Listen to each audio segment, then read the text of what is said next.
Saya ini Fatur Rahman dari kelompok 15 Otoskop. Saya di sini akan mewawancarai UKM LDK Lembaga Dakwah Kampus dengan Teh Nata. Teteh, saya mau bertanya bagaimana Teh membangun organisasi yang solid dan aktif di UKM LDK.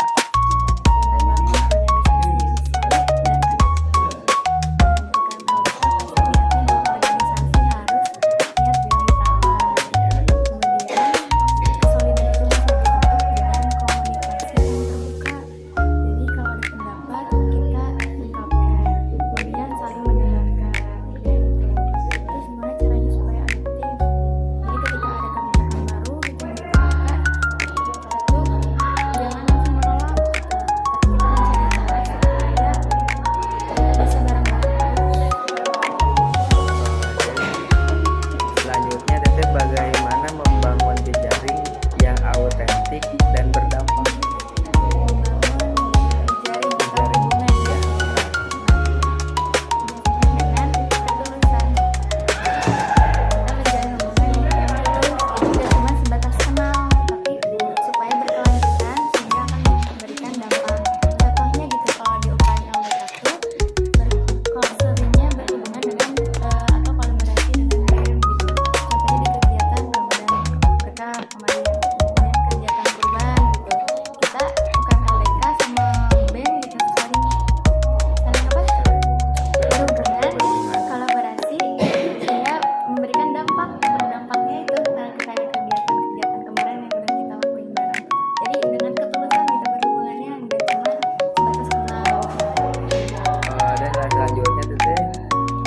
Dalam menghadapi konflik yang ada di UKM bagaimana? Kalau ada konflik, kita kan nggak langsung menjudge satu orang atau satu pihak, tapi kita mencari tahu dulu nih dari pihak A ini seperti apa, kemudian dari pihak B seperti apa, kemudian kita bicarakan, kita cari solusinya bareng-bareng. Melalui apa? Musyawarah, kayak kalau dalam sama kan tabayun gitu. Tabayun. Pertemuan juga gitu para pihak yang bersangkutannya. Dan selanjutnya tadi yang keempat, bagaimana memanajemen waktu dan cara menjalin kepercayaan dan kekeluargaan di UKM LDK. Untuk manajemen waktu menurut aku pribadi, yang pertama kita harus tahu namanya skala prioritas. Jadi kita akan melihat nih seberapa penting mana yang lebih penting, mana yang penting, mana yang lebih penting dan yang nggak penting. Kita urutkan mana yang harus diprioritaskan. Setelah itu kita bikin aku bikin to-do list gitu, mana yang harus dilakukan terlebih dahulu ya. Untuk manajemen waktunya. Kemudian untuk menjalani kepercayaan dengan sering berkomunikasi tadi balik lagi. Kalau kita sering komunikasi, pasti kita akan menjadi percaya. Ya, bagaimana? Terus untuk membangun kekeluargaan, kayak ngumpul-ngumpul, kita ngobrol juga, itu bakal membangun kekeluargaan. Jadi topiknya pun jangan cuma bahas organisasi, tapi kegiatan mereka di luar seperti apa gitu. Itu saling bercerita.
Assalamualaikum warahmatullahi wabarakatuh. Di sini saya akan mewawancarai UKM KPK Komunitas Peduli Kesehatan dengan Teh. Oke, halo semuanya, aku Fatimah Azahar dari tingkat A. Teteh, di sini saya mau nanya bagaimana membangun organisasi yang solid dan adaptif.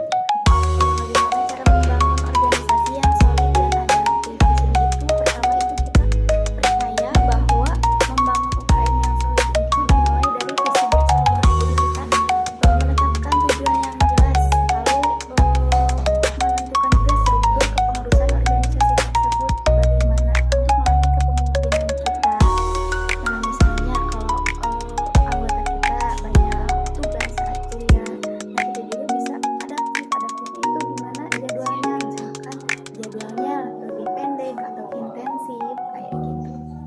Ini lanjut yang pertanyaan kedua, bagaimana membangun jejaring yang autentik dan beradab. Nah, membangun jejaring yang autentik ya. Kalau dari UKM saya sendiri dari KPK itu bisa latihan atau latihan gabungan dengan fakultas atau dari kampus lain gitu. Atau enggak misalnya kita dipanggil sama kampus lain untuk misalnya jadi tim medis. Nah, di situ tuh berdampaknya apa? Di sini kita punya relasi yang banyak, terus kita mempunyai pengalaman-pengalaman karena misalkan jadi tenaga medis di kampus lain, misalkan saat opreknya mereka kayak gitu. Lanjut itu ya pertanyaan ketiga, sikap dalam menghadapi konflik yang di UKM. Sikap kita menghadapi konflik itu ya misalnya ngumpul kitanya, terus mendengarkan keluh kesahnya dari pihak ini dan pihak ini, terus kitanya mencari solusi atau jalan keluarnya secara bersama-sama kayak gitu.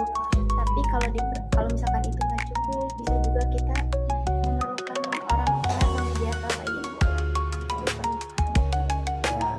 Lanjut yang pertanyaan keempat, bagaimana manajemen waktu dan cara menjalin kepercayaan dan kekeluargaan dalam UKM. Kayak manajemen waktu itu merupakan hal yang krusial ya, kita menyeimbangkannya. Kita sibuk organisasi lain, UKM lain, atau hal yang di luar kampus gitu kan. Mungkin saran aku bisa pakai Google Calendar, terus kita bisa manajemen waktu di situ, mengalokasikan waktu kita untuk misalkan latihan buat UKM KPK kayak gitu. Terus cara kita membangun kepercayaan, terus rasa kekeluargaan bisa dengan sharing session, bisa dengan bonding. Jadi hasilnya itu UKM ini tuh terasa seperti keluarga kayak gitu. Teteh mohon maaf, boleh memberikan saran atau inovasinya untuk UKM Teteh untuk mengembangkan komunitas online atau offline untuk meningkatkan interaksi antara masyarakat dengan UKM Teteh. Oke, baik, terima kasih ya sarannya. Semoga kita bisa meningkatkan interaksi antara UKM saya dengan masyarakat. Sekian berarti mohon maaf untuk waktunya agak terganggu waktu Teteh. Sekian dari wawancara saya. Wassalamualaikum warahmatullahi wabarakatuh. Akan mewawancarai mengenai UKM badminton dengan Teh. Dari sini Teteh saya akan mewawancarai Teteh tentang mengenai UKM badminton. Teteh, bagaimana membangun organisasi yang solid dan adaptif. Cara membangun organisasi yang solid dan adaptif itu jadi setiap orang itu karena setiap organisasi pasti ada perbedaan pendapat ya. Jadi kalau misalkan pun ada perbedaan pendapat, kalau kita juga saling mengerti jadi gampang. Pertanyaan kedua, Teteh, bagaimana membangun jejaring yang autentik dan dampak. Dengan kayak membangun relasi, terus jaga komunikasinya, terus jadilah apa ya diri sendiri gitu loh, di apa sih secara jujur, terus juga apa ya kayak kamu tuh harus ngeliatin bahwa diri kamu tuh citra kamu tuh kayak jaga citra. Dan pertanyaan ketiga, Teteh, bagaimana sikap yang menghadapi konflik di UKM badminton?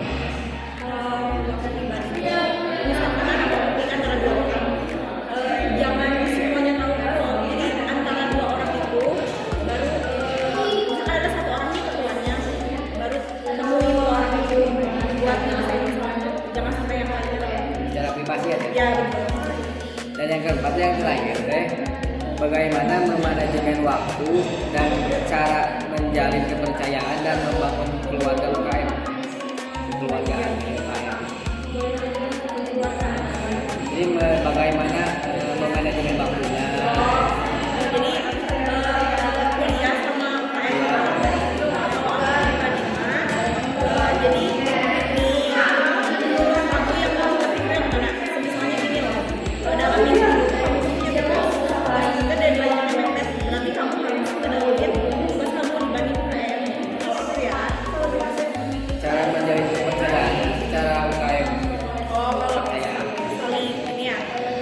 Berarti kamu harus cari relasi.